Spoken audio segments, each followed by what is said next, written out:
the land that it was pleasant, and bowed his shoulder to bear, and became a servant unto tribute. So let's break that down just in those first verses. Issachar is a strong ass. You want to ask him? Lazy. Donkey.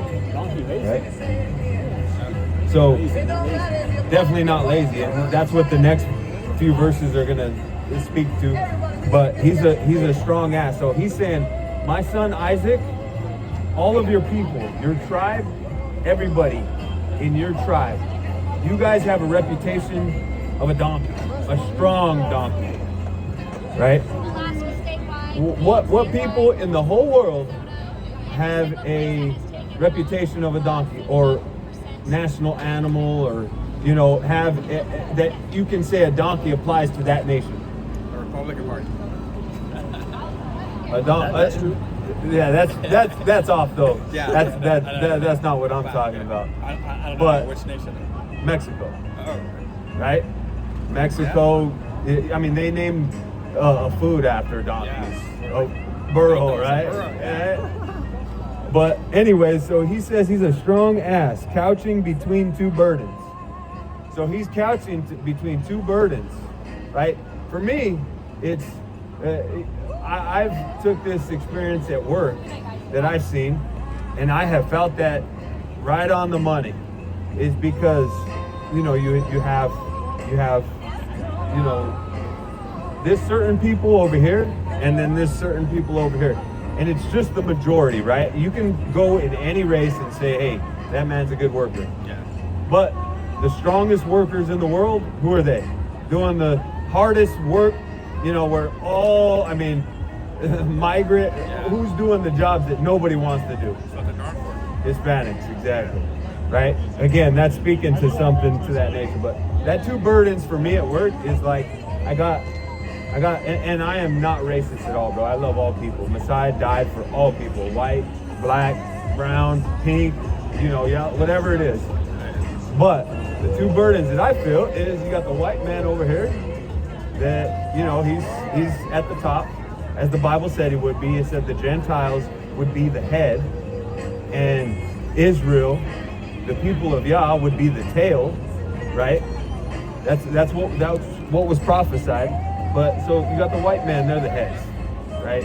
They're the owners of the company. Right. They're the guys at the top, And then for me, I have another type of people that, I feel like are kind of, lazier, and I'm doing all the work, at work, of course. Again, it's a majority. It's those three types. There's brown people, white people, black people, all right. Plain and simple. And a lot of the times I catch myself carrying all of the weight on that end, and then all the weight. So that's what that two burdens means to me. But anyways, let's move on. And he saw that the rest was good. It said that because he just spoke about his son Judah, right? You know that Jesus came from the tribe of Judah, right? The lineage of Judah, right? And it was just talking about his son Judah. I'll read that real quick, but it says, Judah, thou art he whom thy brethren shall praise. Thy hand shall be in the neck of thine enemies. Thy father's children shall bow down before thee. Judah is a lion's whelp. From the prey, my son, thou art gone up. He stooped down, he couched as a lion. And as an old lion, who shall rouse him up? You see, his brother Judah's right there resting. Like as an old lion, male lion, right? What do the males do most of the time? They're out resting while the females are going out hunting. Picture an old lion. They're really resting, boy. And they're, chilling. They never do nothing but eat and probably rest. And maybe teach the lion cubs. Whatever that is. Maybe resting. But anyways, so that's what Issachar was seeing. He was seeing his brother Judah's rest like a couching lion, an old lion at that. And he was like, man, that rest is good. And that's what I see at work. I'd be looking at some of the, tribe of Judah, and I'd be like, man, they just be chilling, don't they? Like, all right, I'll do all the work. And then, we got the, other burden that is just constantly taking the credit for everything I do anyways. So it's like I'm caught between two burdens. But that was the rest he was talking about right there. It says that Issachar saw that the rest was good, right?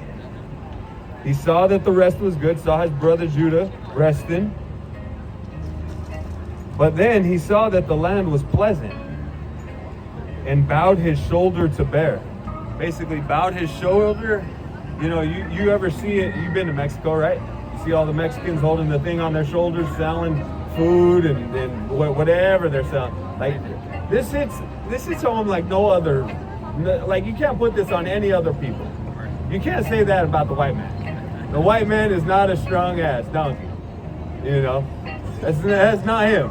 He'll be an eagle, right? The white man's an eagle, bald eagle, you know, United States of America, Star Spangled Banner, blah, blah, blah. That's, you know, that's just what it is. Europe came and conquered the natives and took over, and I mean, the Europeans are white, right? I mean, it's just the truth. But, so, and he bowed his shoulder to bear and became a servant unto tribute. So that is basically saying he saw his brother Judah resting, but saw that the land was ready to work. So right away he got up, bared his shoulder to work, and became a servant under tribute. Started working, right? So I mean, that is just, you know, a certain description that you can't paint to any other people, right? I mean, even Trump says Hispanics are the hardest workers. I mean, and so these are just some of the verses where it talks about a people. You know, Deuteronomy chapter 28, which I think he was going to bring up, speaks of the curses of his people. And that's what I said, that he said that for all time, the Gentiles would be the head. And We would be the tail. we would be the tail. That's what we are. There's, what do they call it? Minority. And then what's the top? Minority is black, Hispanic, you know, everybody else. Well, the top is the white man, yeah? It's just the way it is. I mean, y'all said it would be. Just like this. But anyways. You gotta see, man, you and your girlfriend, y'all are Israelites. Most likely, according to the scripture. Y'all are the children of Israel, and it's time for you to return to your heritage, which is this Bible. It's not the so-called white man, it's Jesus. That's the devil. Christian. Real talk, that's the devil. If you come back to this scripture, the whole book, this is the Old Testament and New Testament. It's the Bible? This is the Bible. Old You Testament, read that New Testament. and you obey it. This shows that you are a child of the Most High. But if you don't, man, you're going to be utterly destroyed of these people. That's just the truth. I do this because I love you. I love everybody here, man. I want you and your girlfriend to be in the kingdom of the Most High. And the only way you're going to do that is by changing your life to live for the Most High. You can't live for yourself anymore, man. That's real talk. Hey, bro, what verse does it say that only those circumcised by the Messiah are true Jews? Only those circumcised by the Messiah are true Jews. Well, it says in Romans chapter 2 that it's not a Jew who is circumcised inwardly, but it's Slaki. It's not a Jew who is circumcised outwardly, but it's one who's circumcised inwardly. Circumcised of the heart, right? And that's what Paul wrote. He said, like, a true Israelite is one that is circumcised of the heart by Messiah. He's the one who circumcises our heart, right? Cuts the flesh off of it, cuts all the evil and wickedness out of our heart. That's what that's a picture of.